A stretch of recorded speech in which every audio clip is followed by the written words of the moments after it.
एक अधूरी प्रेम कहानी। एक लड़के को एक लड़की से प्यार हो गया।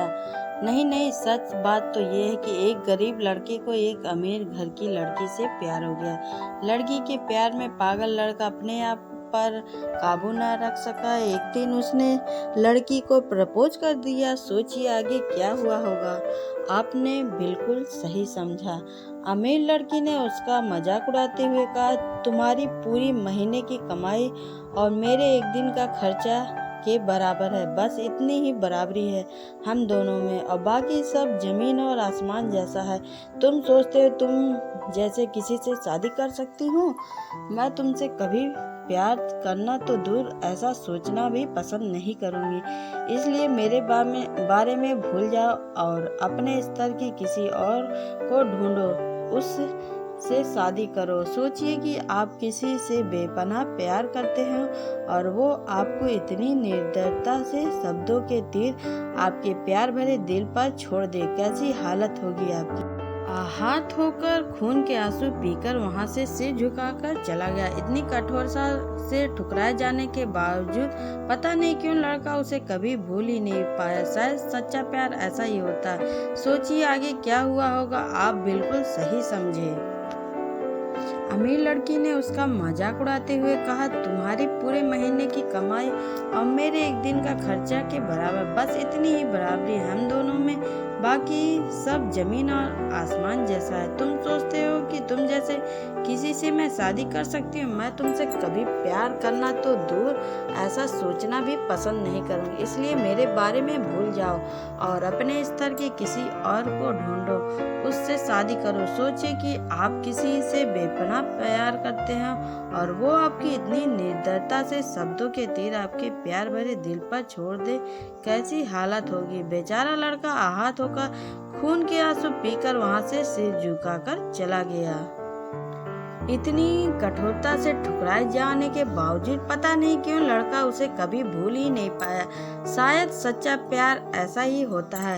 इस घटना को लगभग 10 साल बीत गए। एक दिन वह गरीब लड़का और अमीर लड़की गलती से एक शॉपिंग मॉल में एक दूसरे से टकरा गए। लड़की ने तुरंत उस लड़के को पहचान लिया और कहा, अरे तुमने अपने स्तर की कोई लड़की ढूंढकर उससे शादी की या नहीं? मैंने अब तक एक बहुत ही स्मार्ट आदमी से शादी की है, जिसकी एक महीने की सैलरी 10 लाख रुपए है। क्यों, अच्छा हुआ ना मैंने तुमसे शादी नहीं की। लड़का उस लड़की को अभी परवाह करता था। वो उसके दर्दनाक शब्दों जिस उसने आज भी पहले की तरह ही सुनाकर अपने आंसू रोक लिए और कुछ नहीं कहा। लड़की अकेले मॉल नहीं आई थी। उसका पति उन्हें बातें करते हुए देख लिया, उनके पास आ पहुंचा। लेकिन उससे पहले लड़की कुछ बोल पाती, उसके पति ने तुरंत उस लड़के को पहचान लिया जिसने वह बात कर रही थी और कहा, सर आप, गुड आफ्टरनून सर, मुझे लगता है आप मेरी पत्नी से मिल चुके हैं। गुड आफ्टरनून, लड़के ने लड़की के पति से कहा। फिर पति अपनी पत्नी को बोला, डार्लिंग मैं चाहूँगा कि तुम मेरे बॉस से मिलो। ये 100 करोड़ के उसी प्रोजेक्ट के स्पॉन्सर हैं जिसे मैं काम कर रहा हूँ। लड़की सिचुएशन का यूं टर्न देख हैरान रह गई। अब साफ साफ दिखाई पड़ रहा था, ना तो उसकी आंखें नहीं मुंह भी कुछ कह पाए। ऐसी स्थिति में लड़का बस मुस्कुराए और कहा, ठीक है मिस्टर, मुझे जाना है। मेरे पास करने के लिए बहुत महत्वपूर्ण चीज़ें हैं। आज आपको देखकर बहुत अच्छा लगा। आपका दिन अच्छा रहा। कुछ देर के लिए पति पत्नी बस उस लड़के को जाते हुए देखते रहे। लड़की ने झटके से उबरने की कोशिश करते हुए अपने पति से पूछा, क्या वाकई में ये तुम्हारा बॉस था? हाँ डार्लिंग, काफ़ी विनम्र व्यक्ति है ना, लेकिन उसके जीवन के साथ काफ़ी दुखद कहानी है जुड़ी हुई। उन्होंने एक बार मुझे कहा था कि वह एक लड़की से प्यार करते थे, लेकिन उसने उसे छोड़ दिया क्योंकि वह तब गरीब थे। इस वजह से उन्होंने जीवन में कड़ी मेहनत की और क्योंकि वह होशियार थे, वह सफल हो गए। अब वह एक करोड़पति हैं जो एक महीने में लाखों डॉलर कमाते हैं। लेकिन मैं ये जरूर खुश नसीब कहूँगा कि वो उस लड़की से एकदम सच्चा प्यार करते थे, इसलिए वो आज भी अपने जीवन में आगे नहीं बढ़ पाए। उन्होंने अब तक शादी नहीं की है। इस वजह से उन्होंने जीवन में कड़ी मेहनत की और क्योंकि वह होशियार थे वह सफल हो गए।